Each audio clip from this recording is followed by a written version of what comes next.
Når man er ved at lave et indlæg eller en side, så har man ofte brug for at indsætte et eller andet form for billede eller en graf eller et eller andet. Tilknytte et medie. Og det vil jeg gerne lige prøve at vise her ud fra den vinkel. Jeg er her med en backend under indlæg og vil gerne have sat et billede ind i det her indlæg her, der hedder "Hvorfor diskuterer vi overhovedet om fodbold er vigtigt?" Jeg går ind i mit indlæg, og jeg har det stående her.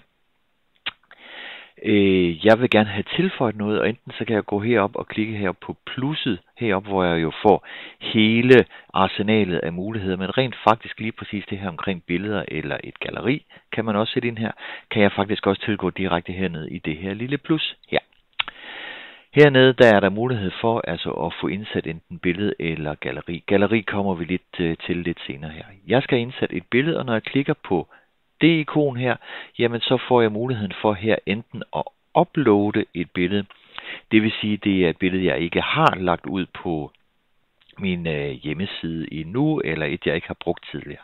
Så jeg kan klikke her på upload, og så får jeg muligheden for her at gå ind og vælge det sted, hvor jeg har det her billede liggende. Jeg kan også gå direkte til mit mediebibliotek, så har jeg her en oversigt over de billeder, jeg allerede har lagt ind på mit website her i WordPress, og så kan jeg vælge et af billederne derfra. Eller jeg kan gå ind herhen og sige, at jeg ved, at det her billede det allerede i forvejen ligger ude på internettet. Det kan være, at det ligger på en helt anden hjemmeside, og så kan jeg jo henvise til den. Så har jeg en URL til billedet her, som jeg så kan sætte ind her direkte nede i det her punkt her. Her skal man lige være opmærksom på, at hvis det er et billede, som ligger ude et andet sted, at så kan det jo godt være, at de så flytter eller eventuelt sletter det billede, og gør det, jamen så vil det her link, som vi har liggende, den henvisning, vi har liggende til billedet inde i WordPress, jamen så vil den jo ikke længere fungere, og så har vi lige pludselig sådan et dødt område inde på siden. Så det skal man være lidt påpasselig med. Hvis jeg går ind her og vælger mit mediebibliotek her, så kan jeg altså gå ind og vælge et af de billeder, jeg har liggende herinde.